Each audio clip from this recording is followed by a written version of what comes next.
Good afternoon, welcome. Nicholas, thanks for the kind introduction. And welcome everybody to the 8th iteration of the NGC Bocas Lit Fest. I think after year 5, it becomes quite easy to take for granted the fact that the festival just exists, as if it sprouts organically out of the ground each year and we show up at the appointed hour, but really it is the result of a tremendous amount of effort put on by Marina and Nicholas and Anna and Crystal and Mariel and all of the volunteers who work tirelessly year-round to organize this festival. So I'd just like to acknowledge them and join in a round of applause for all their hard work. My name is Ibrahim Ahmad. I am the editorial director at Akashic Books. For those of you who might not be familiar with us, we are an independent publisher based in Brooklyn, New York. We just celebrated our 20th anniversary, so we have graduated from our awkward teenage years, and while we're not quite the grizzled veterans of People Tree, that is our aspiration, to have that degree of longevity. And I will say as well, you know, for our list, our catalog, we're deeply committed to publishing underrepresented voices, and particularly writers of color. Our list, the types of books we publish might be quite eclectic when you look at the different genres that we publish across, etc. But I do think that there's a through line that connects the types of writers who we work with, and I often say that the ideal Akashic author is perhaps one who wouldn't be able to find a home elsewhere. And that, you know, that is perhaps less true today than it once was. I'm sure that writers like Katia, Ulysse could be published, you know, wherever they damn well please. And it's really my great privilege and honor to have you know, published writers of such a high caliber over these years. One quick exhortation, and I'll put on my publisher hat for a moment. Please, I encourage you all to stop by Paper-Based or meet with Brett and to buy books. The entire publishing infrastructure is dependent upon readers participating and purchasing books. So I encourage you, whether it's the authors who you'll be hearing from this afternoon or other participating writers, please do browse the bookshops and participate and support the literary arts. Our first reader, Katia Ulysse, is a fiction writer born in Haiti. Her short stories, essays, and Pushcart Prize-nominated poetry have appeared in numerous literary journals and anthologies. We first met Katia when we published Haiti Noir, an anthology curated by Edwidge Danticat. She's taught in Baltimore public schools for 13 years and has served as Goucher College's Spring 2017 Writer-in-Residence. Drifting, a collection of short stories Akashic published several years ago, and her new novel, Mouths Don't Speak, Akashic Books had the privilege of publishing this January. It's been compared by publications like Library Journal to Toni Morrison's Promise, so high praise indeed. Danielle Legros is a writer, poet, editor, and translator. She's the author of 2 books of poetry, Maroon and the Dear Remote Nearness of You, and the chapbook Letters from Congo. She's also the editor of City of Notions, an anthology of contemporary Boston poems. Her essays, translations, reviews, and poems have appeared in numerous literary journals, books, and publications.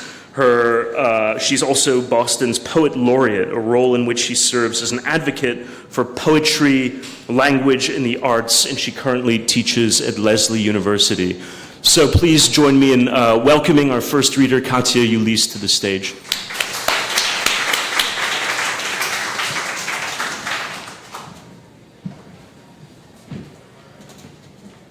Good afternoon. I want to say thank you to the people, everyone involved in Bocas Lit. The Bocas Festival. I want to thank Ibrahim here and Akashic Books for giving me the opportunity to share my stories with everyone. This book, Mouth Don't Speak, is not necessarily about the earthquake. It's about families, dysfunctional families, and the secrets that we keep, generational secrets. So I will start at the beginning, which is always a good place to start. They did not die alone.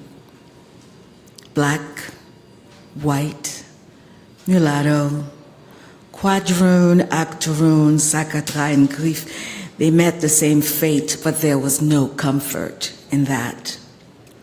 Spilt blood ran as red as the Massacre River.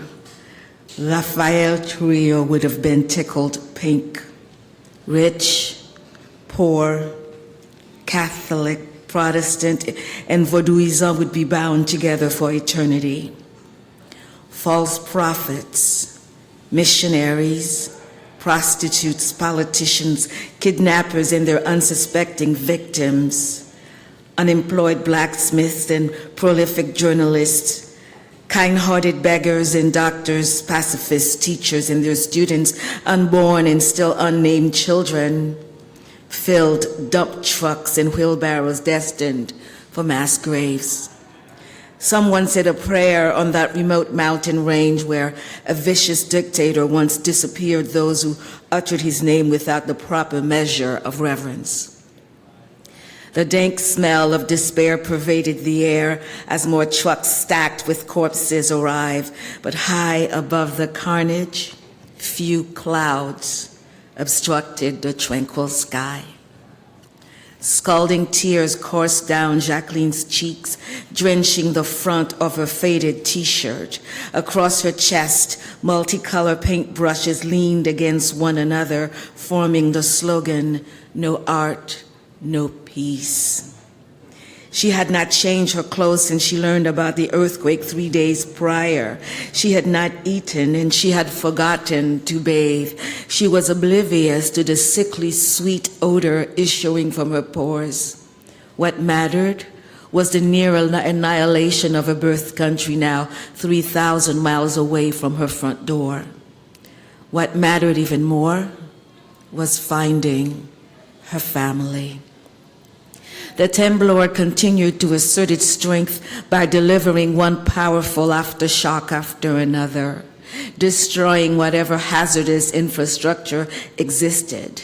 Thousands died instantly, but fate took its time with the people trapped underneath slabs of cement, scrawny rebar, and other subpar materials that once supported the multi-storied homes built without a hint of a foundation. The capital city, Port-au-Prince, had become ground zero. The final estimate would put the death toll at over 250,000, but 4 times that number would be internally displaced, homeless. Those who were fortunate enough to survive, they found themselves without food or a drop of drinkable water. Bloodied and dazed, they wandered around the cracked earth, unsure of what to do or where to go. The able-bodied, they rummaged for anything salvageable to build shelters. They collected broomsticks, pieces of corrugated tin, and tree limbs, which they drove into the ground, securing them in place with rubble. Threadbare rugs, flea-infested blankets, and empty plastic sacks emblazoned with the stars and stripes and the words "enriched long-grain rice" served as privacy walls. Roofs made of donated blue tarps flapped in the lazy breeze that circulated the oppressive heat, the stench of decaying flesh, and the feeling of utter hopelessness. More made in the USA rice bags cover the dirt floors of these sheds. Jacqueline dialed her family's home number for what felt like the 100th time that day. Although she had never believed in miracles, she was praying now. Please, God, please. The call dropped. She sat on the living room couch, her eyes fixed on the television screen. Port-au-Prince looked like it had been bombed. Stately homes, shanties, and office buildings all collapsed like dominoes, pulverizing their contents, trapping families and employees inside. The victims screamed for help. We're down here. We're alive. One anchorman urged the world not to look away. Hundreds of people are trapped under the rubble. I can hear them. They're talking. They're alive. We tell them we will help, but we can do only so much with our bare hands. Haiti needs search and rescue teams before it's too late. The famed cathedral cracked like an egg's delicate shell. School buildings, some 5 stories high, leaned precariously as if they were being held up by a single thread. Felled power lines crisscrossed like spider webs over heaps of bloated corpses. An old bungalow painted bright blue and red with yellow accents around the windows. It had stood between 2 gleaming churches. Now, not one brick remained of the churches, but the bungalow. It looked so pretty that it was eerie. Black arms and fingers stiffened in death, stretched toward the sky in futile supplication. Moribund eyes flickered, then faltered like a faulty recording device, seeing but not seeing, like the pupils of a clay sculpture set out to dry. People. The people carried caskets on their heads, and they toted their belongings in small bundles under their arms. They cradled their deceased children. They cried, they dried their eyes and cried again. One man held a photograph of his daughter while he searched for her amongst the sea of disfigured victims strewn in the hospital's parking lot like totaled vehicles at a junkyard. Someone explained that the hospital was understaffed. The doctors and nurses were doing their best to care for thousands of wounded patients. They had run out of medical supplies and did not know when or if they might receive more. The morgue? Well, the morgue was full beyond capacity. No one knew the victims' names, and the one who might have been able to identify them, they were dead too. Jacqueline wiped her face with the palm of her hand and felt awful.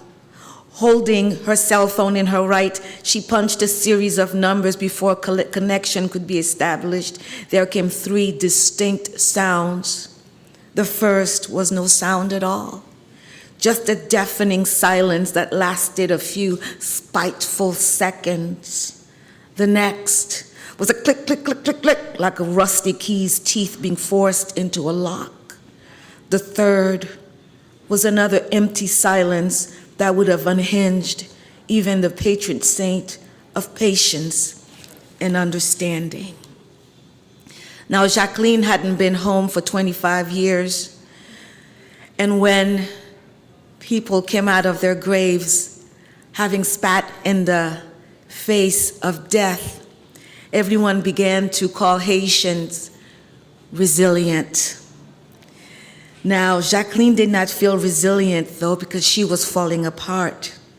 She reached for her cell phone and hit redial, holding her breath and hoping for a miracle of her own. After a number of rings, absolute silence and irritating clicks, the call dropped again. She chided herself for being so irrational as to believe in miracles. After all, the anchorman had said the Florestan department store was the first building in the area to collapse.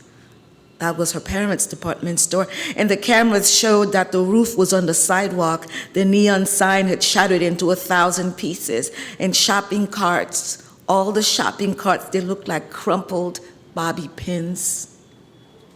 Witnesses at the scene reported that only 2 people had managed to survive,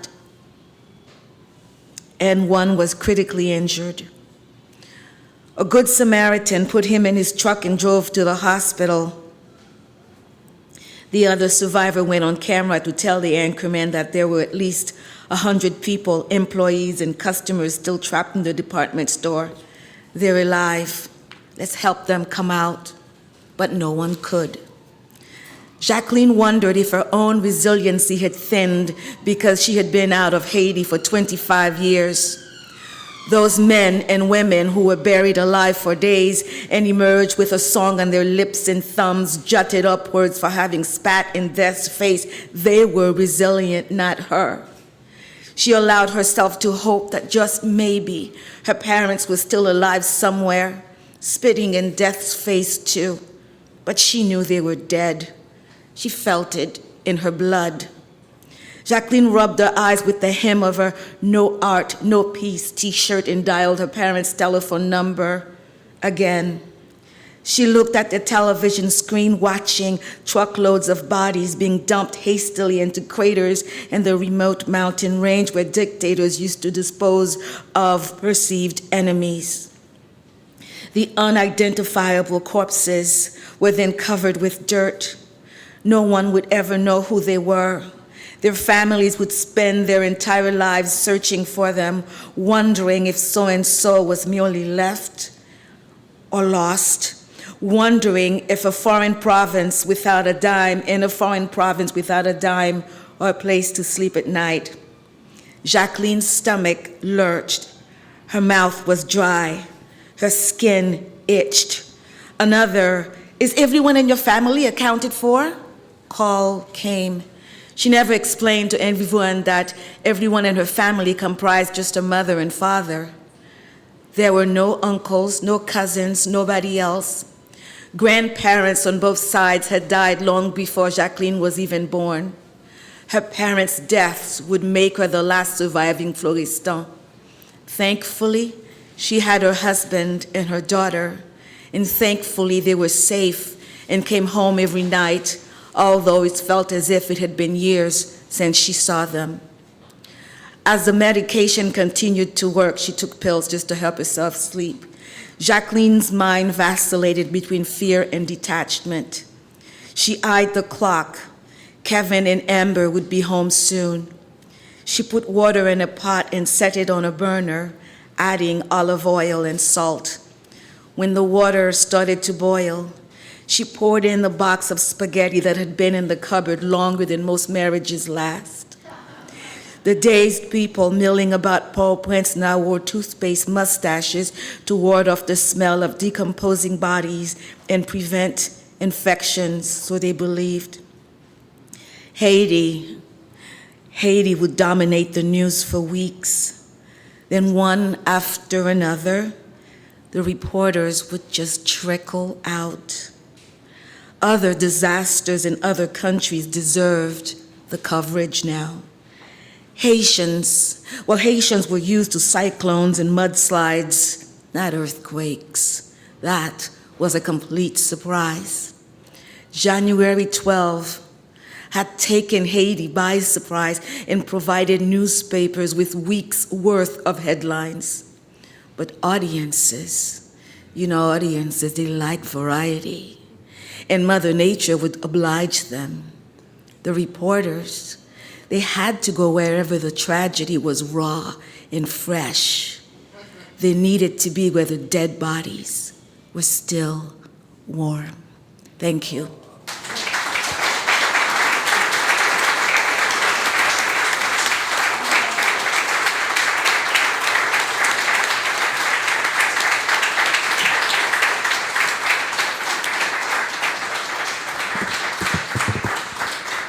Good afternoon. I'd like to thank Nicholas and the organizers of the Bocas Literary Festival for the invitation to participate. Thank you, Ibrahim and Katia. It's a real pleasure to share the stage with you. I'm going to read some poems. The first is entitled Poem for the Poorest Country in the Western Hemisphere. I was in Miami when the earthquake hit, and I was watching the effects unroll on the television and also via social media. And I kept hearing Haiti referred to as the poorest country in the Western Hemisphere. It seemed to be its last name. I found the moniker disturbing. It seemed to suggest that was its only metric. And so it raised the question for me of how is Haiti the poorest country in the Western Hemisphere, and the process by which it achieved such a notorious label. And so I wrote this poem shortly after the earthquake. Poem for the poorest country in the Western Hemisphere. O poorest country, this is not your name. You should be called Beacon, Flame, Almond and Bougainvillea, Garden, Green Mountain, Villa, and Hut. Girl with red ribbons in her hair, books under arm, charmed by the light of morning. Charcoal seller in black skirt, encircled by dead trees. You, country, are merchant woman Madame Sarah and eager clerk, grandfather at the gate, at the crossroads, with the flashlight, with all in sight.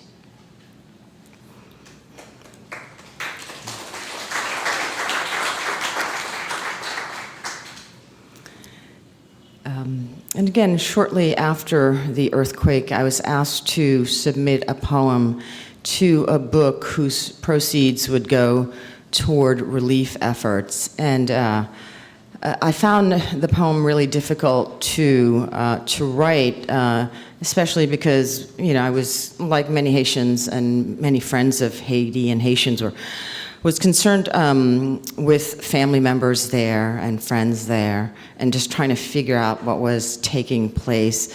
And also just alarmed by the scale of death we experienced. More than 250,000 people lost their lives in a brief moment, after the earthquake and several months after. And I feel a lot of those deaths could have been avoided had it not been for overcrowding in Port-au-Prince, if not for structural violence, for compromised government and international interference in Haitian domestic affairs.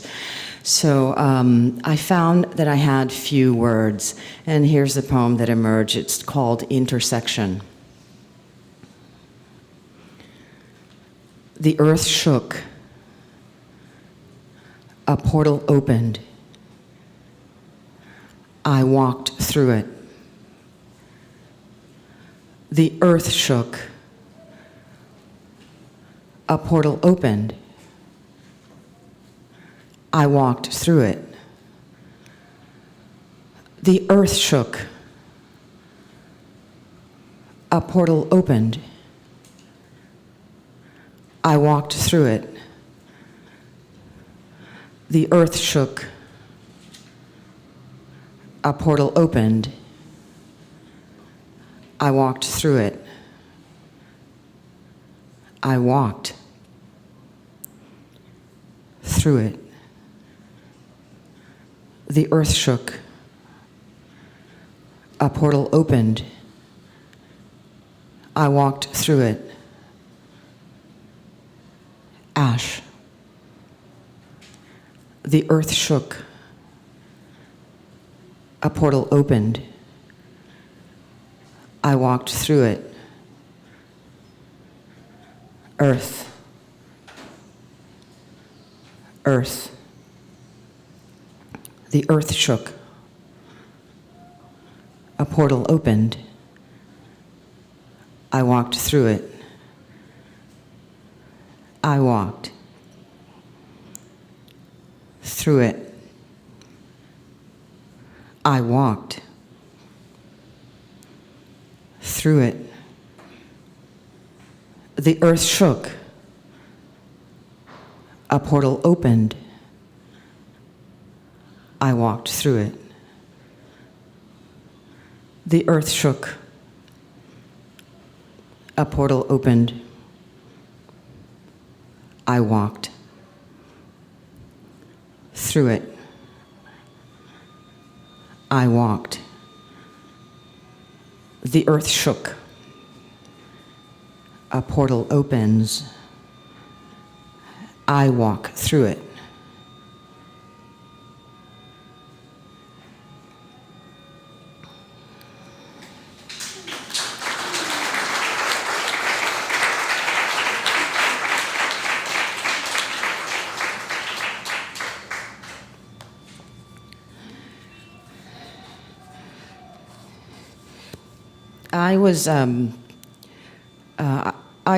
I went to the United States when I was a child with my family, and then I started returning in my college years, and I discovered that I was not a Haitian when I went back, that I was diaspora, that I was diaspora. So it made me question, of course, the notion of identity and the very notion of return, and of course, the notion that there are no unadulterated returns to origin. So this is a long poem that emerged out of those explorations. It's entitled "The Yellow Forms of Paradise."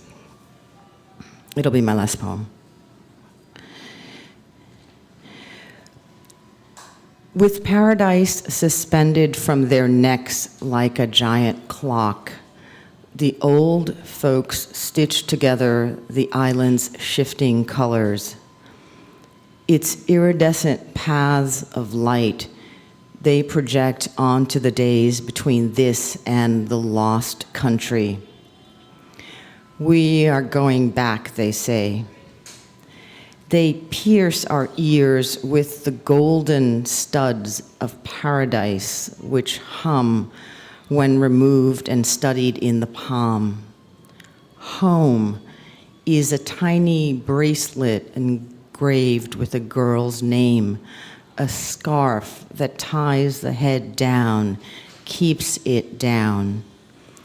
This yellow form of paradise, an unlit road carved from fields sown with two sets of trees, maple, palm, and we who leap from one set to another, all the while seeking ground. Vertigo is never fun, the old folks say. You fall without falling. At once at the building's edge and at its foot. Beyond the building, a mountain laughs, and behind it, another, snow-peaked and ready to release its avalanche of beads. We roll them underfoot, throw a goat knuckle up and catch it with another knuckle. We sweep the streets with our hair and on clean sidewalks, picket the use of our blood abroad. We write the dead who return amid clouds. To the living, we rain our green love in missives postmarked by birds. For the living, we bow to the great creator of fragments and break into pieces on airplanes. 3 new skies suffocate my old clouds. My soil grows anemic. It whispers to me, return. But the ascent can be nitrogened with quick bubbles to the blood. Don't rise too fast for surface, too fast for the beach road, for the path, once river, now stone. The gods ride this, color of blood, color of earth, backwards from the hills. Uphill is a monument of breaking coral. Uphill is a series of dead caballeros. Uphill is a salted plain whose dust reveals an army of cactus soldiers. A topsoil of plastic bottles paves the way to the city of peristyles, to the city of 11 million gods. A camionette of color cries by. I count the carried. I count the hills. I count the buried. The living sweep by with their tongues in baskets. The living sweep by with their golden rings and guayabelles. The living sweep by with their canes and dusty shoes, their brooms and manteaux franciques. The living squeak by, greased in oil of Palma Christi, accompanied by the wee-wa's of donkeys. The returned sweep by with their double vision and sunglasses of the dead. The returned sweep by with dirty hair. Now, how can I give you up, my mother's earth, my alpha tongue? I will bed this earth. I will give birth to a three-headed child. A mouth will emerge from my navel, another from my sex, and a third from a third eye, not mine. Her lungs will be sound. She will call me mother. Thanks.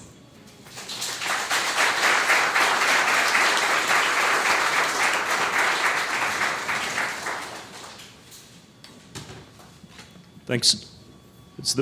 Can you hear me? Yep. Okay, good. Thank you both so much for those harrowing, beautiful, profound, moving readings, and obviously this most recent cataclysm. Its shadow lingers and permeates through every facet of life, but yet we must document it, and we must testify, we must bear witness to it, and approach the subject in order to grieve and to process and to understand and rebuild and move forward. And I'm curious for both of you what that process really looked like in terms of writing about this catastrophe and trying to understand its immensity and its depth when it's something of a magnitude and scale that it's so difficult to even comprehend using the faculties that we have at our disposal. Well, with the poem... It's on? Yeah. With the poem Intersection, I was... No? Please use this one.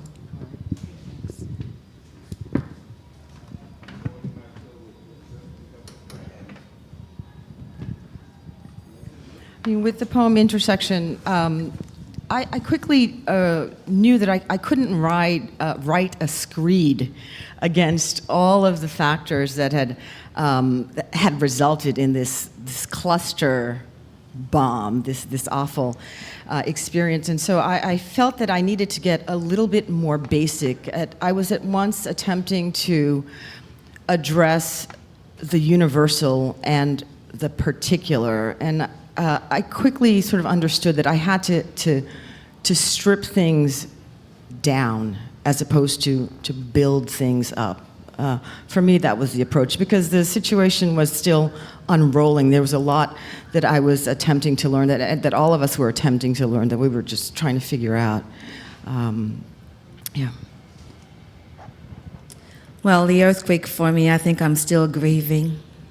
One of the things that I found very interesting, and the reason why I began to use my middle name, my middle initial, D, was because one of my tokai, a girl with my name, Katia Ulysse, was among the dead. And it was very interesting to wonder who Katia Ulysse was. And out of the 250,000 people who perished, each one has a story that will never be told. Each one has a voice that will never be heard.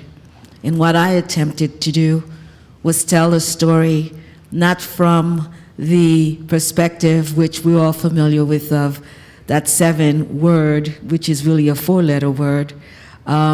Haiti's the poorest country, blah, blah, blah.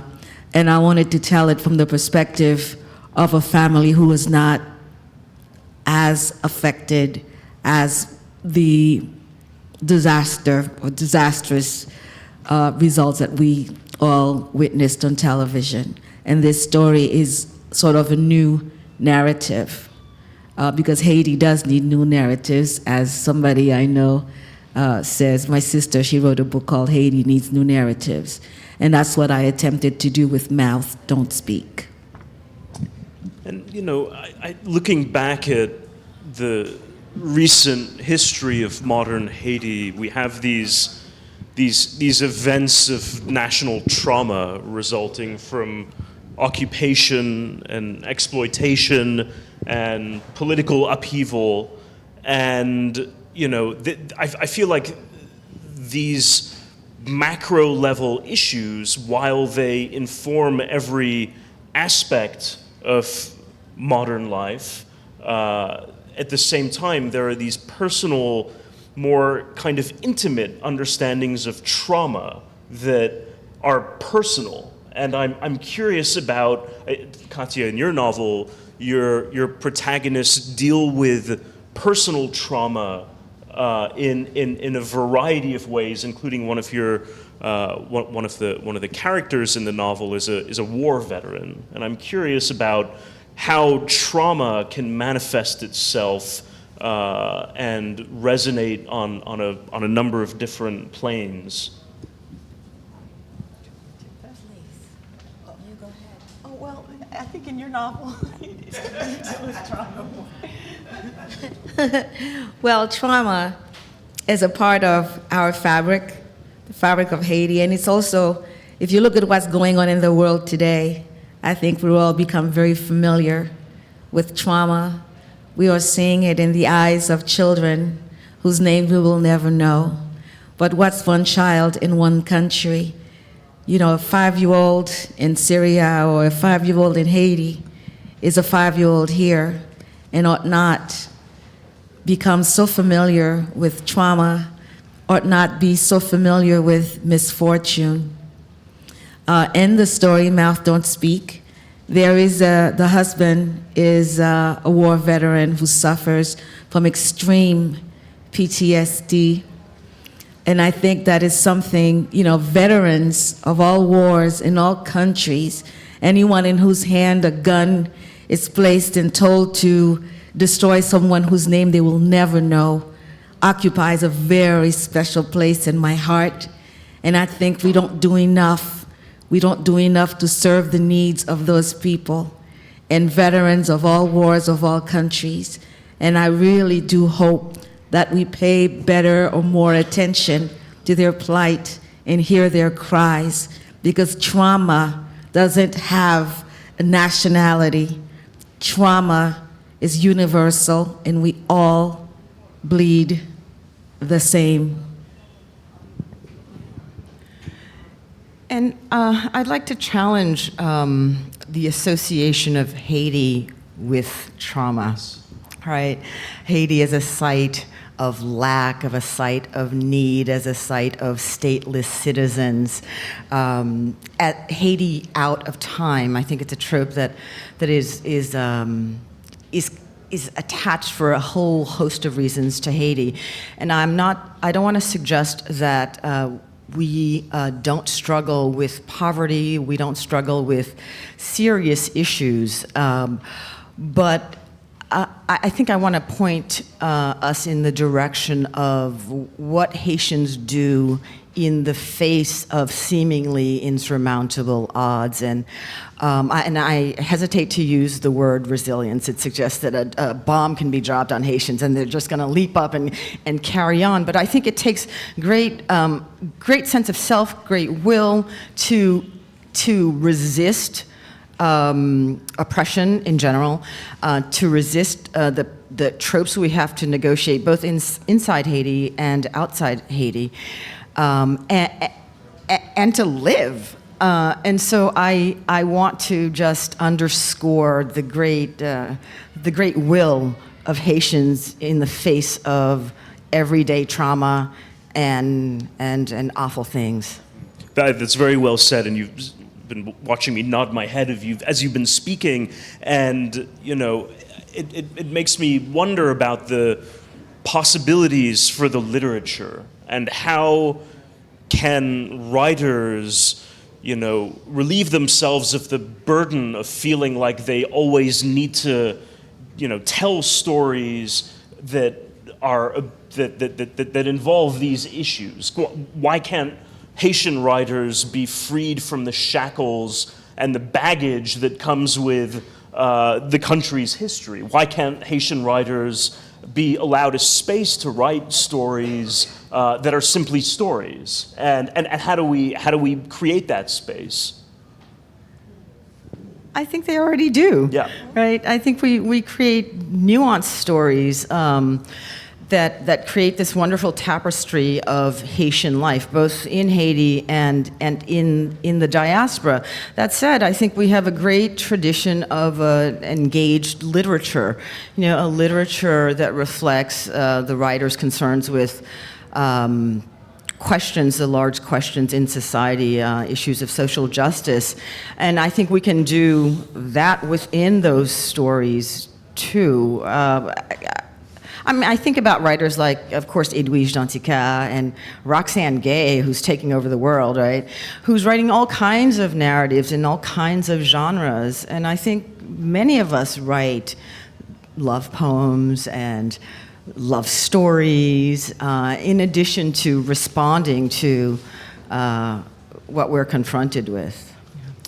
I want to shift gears slightly and talk a little bit about the hyphen in Haitian-American and the implications of, Haiti obviously has a tradition, or tradition perhaps is not the best word to use, but a history and a legacy of writers operating in the diaspora, both in exile and in sort of self-imposed exile. And I'm curious about your respective relationships to the homeland and whether or not it is actually still home. Katia, do you want to give that a shot? Thank you. Yes, Haiti is my home, and I did not become a citizen of the United States until many. Actually, I remember when Obama ran for office the first time, and people called me and said, "Katia, are you going to vote?" And I said, "I'm not an American citizen." So Haiti is home. Haiti will always be home. Even though I've lived in the U.S. longer than I lived in my country. But my umbilical cord is buried under a tree in Haiti. And for that, I will always be connected to my birth country. Haiti is home. Haiti is home. That's all I can say. Haiti is also my home. It is my ancestral home. It is a symbolic home for me, but it's more than symbolic. I have family and friends there. And Boston is also my home, and the United States is also my home. And so there are many places I call home. I assume that as a privilege. It is a great privilege to be able to move in the ways that I move. But I also think about Haiti in terms of the Americas, and so I consider myself an American. I'm thinking of all of the Americans, and the hyphen. I think identity is predicated on place, so it depends on where you are. What you are depends, I think, often on where you are and who's doing the naming, and how that and the implications of that. We do have a few minutes left to open up the floor to questions. If anyone has any questions for either of these two authors, please raise your hand. At the back, I see a hand. There should be a microphone moving around. Hi, Danielle and the other poet. It's not so much a question as I just want to tell you thank you very much for coming. Can you hear? Haiti, are you hearing me? No, can you speak up or move it closer? Okay. Hi, are you hearing me now? Yeah. It's not a question, it's just a statement. For me, Haiti is a fantastic nation. I love Haitian people. For me, they're very resilient. And I wanted to tell... No, the reason I say that is I've worked with Haitians when I lived and worked in Turks and Caicos, so I'm not just using a terminology. They're beautiful people.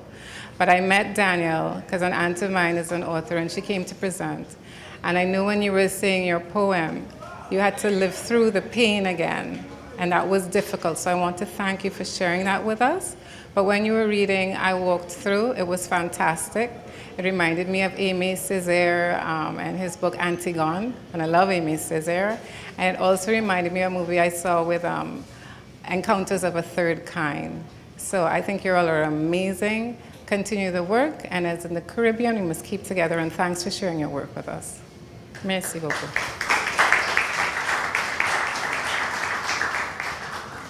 Any other questions?